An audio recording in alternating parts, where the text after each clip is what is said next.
Hello guys, welcome back to my YouTube channel, Make Them Tech. I hope you guys have been enjoying our video tutorials.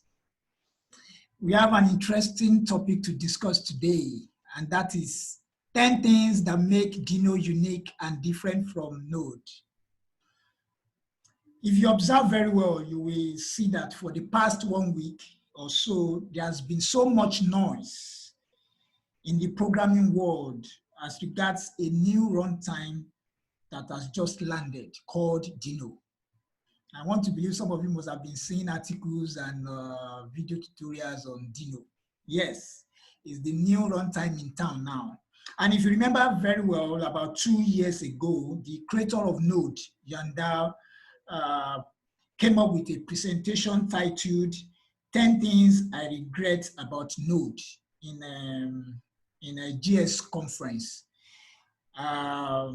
Though some of those issues have been fixed in Node.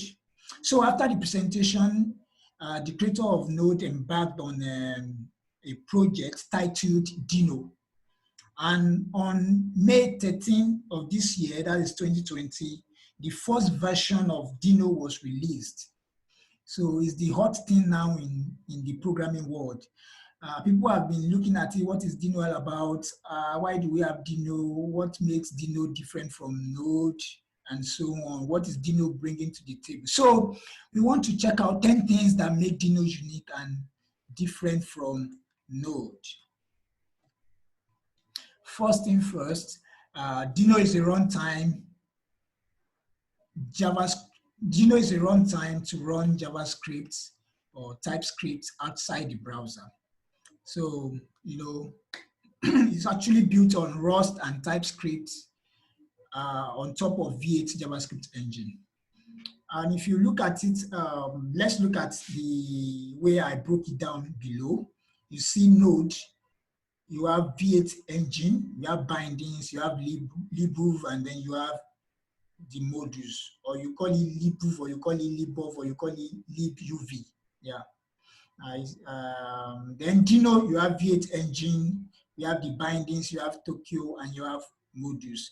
So actually, Node is 4 things. The V8 engine written in C++, the bindings also written in C++. Your bindings is just like your wrapper, or you call it a kind of a middleware, or a kind of bridge that helps communicate with another library or another, or this time around communicating with the infrastructure of our operating system. Then we have the libuv that is written in C. That is the event loop library, the one that does the asynchronous operation in Node. And then the modules we use are written in JavaScript. So when you talk about Deno, Deno is a different thing entirely. Apart from the V8 engine, we have the bindings written in Rust. Actually, it was, I think Yanda started with Go, but maybe more like a kind of prototype, but later he switched to Rust. And then Tokyo is the event loop, the one that does asynchronous operations in Deno, written also in Rust. And then the modules are in TypeScript. So now we want to go to the business of the day, and that is to look at the 10 things that make Deno unique and different from Node. Number 1, Deno is very fast to install because it has less native modules and bindings, unlike Node that has many native modules. Yes, so Deno relies much on you importing your modules from a URL. So that's Deno for you. If you try it out, just try to install, you see how fast it is. In fact, on the website, it's like it came with no dependency. So that's Deno. The second point is it supports ES6 standards directly without using additional tool.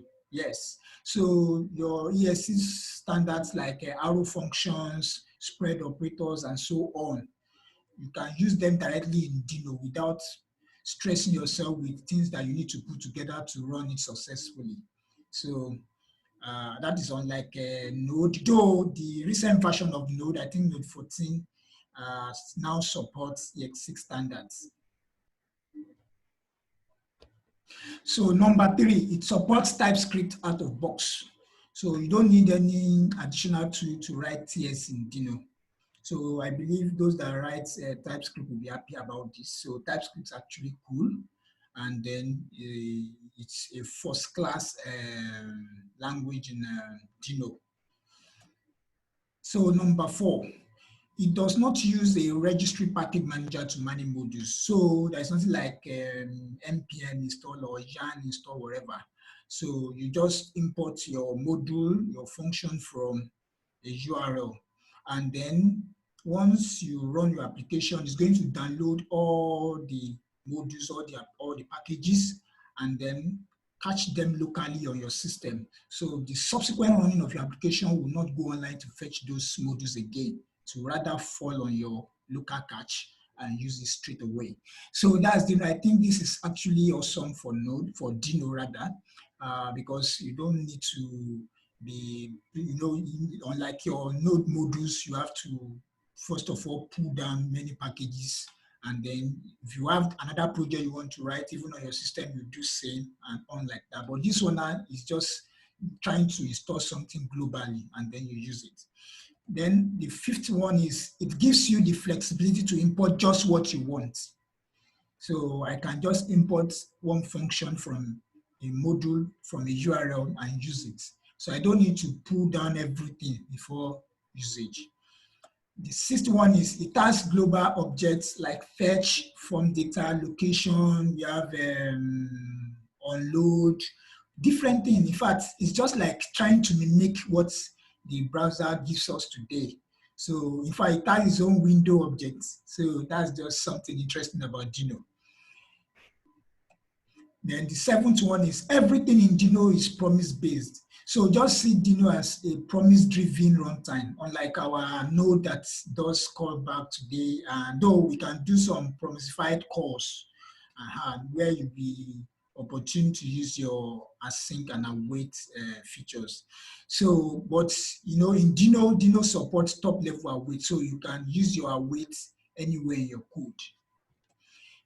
Number 8, Deno is secured. Yes, it's secured. You have to give permission before you can access operating system infrastructure like the network, file system, and so on.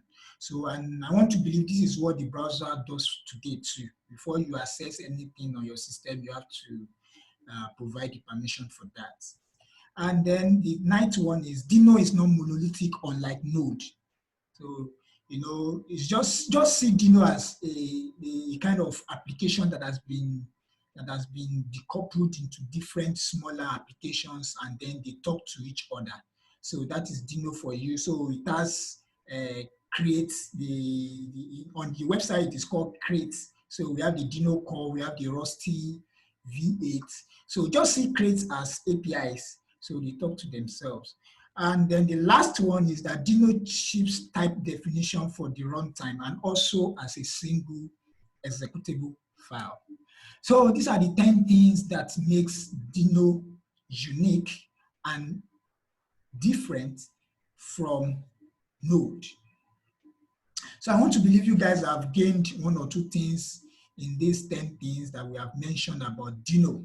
Now to be a little bit practical about the whole thing so that we also get to know how all these things that have been said relate to Deno. And let's see it physically how it is. So this is my code. This is Deno. I said the other time that you can import a function from a URL and use it directly. So this is a serve function. We are importing it from this URL, server.txt. So now this is my variable server, and then this is the serve function, port 8000. Then now, like I said the other time, you can use your await anyhow in your code. So it supports top-level await feature. And then this is this is our normal code. So more like you are iterating over an array. So that's that.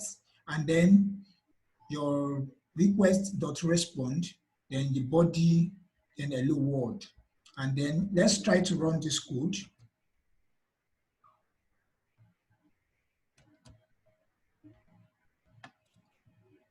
Deno run. So you have to give it permission, allow net as server.js. So now, because I've run this code before, so the packages for this URL has been downloaded and has been cached in my box in my system. So that's why you are not seeing anything like download, because when you run it for the first time, it's going to download all the packages attached to this URL, and then you run it directly. So let's check out what it gives us on the browser. So we are actually sending hello world to the browser, 8000. So hello world. So that's that. And then also, I made mention of what's it called? A global object that supports location, form data, fetch, and so on. So if you actually want to see the Windows object that is being supported in Deno, you can put your console.log window here. So let's rerun your application now. So you can see all the things I can see. It looks strange. You are seeing on load, you are seeing window itself, you are seeing add event listener. So those things we have in our browser today, we have them also in Deno. So we have some of them, not all anyway. So you can see them, all those things one after the other. Yeah. Yes. So, and also the Deno core itself, you can also check that out. We have console. Okay, let me just say console .log.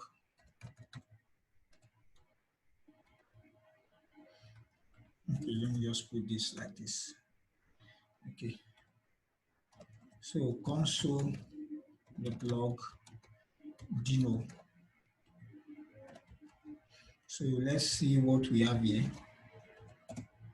So we can see that of Deno 2. You can see it write into file, close, rename, read link, exit, connect, listen, and so on. So, so what I've done here, I wrote this code in JavaScript. So you can also write it in TypeScript directly. So the TypeScript compiler is going to be triggered once it sees that it is TypeScript you are using. There is one V8 snapshot that helps to make it faster, and then it will compile your TypeScript code to JavaScript code, and then on to V8, and then complete the operation, and you have your application. So I want to believe this runtime Deno has a future, though people have been thinking that, okay, will it replace Node or Node, but will it replace Node? What's going to happen to Node at the end of the day? What's this, what's that? But one thing there is that at least people will have varieties to work with. At least you can either choose Node or you choose Deno. And for now, Node is very matured, and a lot of applications are using, a lot of companies are using it. We have the likes of PayPal, eBay, OneNote, GoDaddy, Yahoo, and Co. So those guys are already using it, and even many people are using it. So, so this is where we're going to end the tutorial. We have finally come to the end of the tutorial. If you have any question, you can put that in the comment section. So guys, subscribe to my YouTube channel, Make Them Tech. We will be bringing to you from time to time video tutorials on React, JavaScript, Deno, and now we have Deno now, and so on. So we'll see you guys in my next video. Thank you.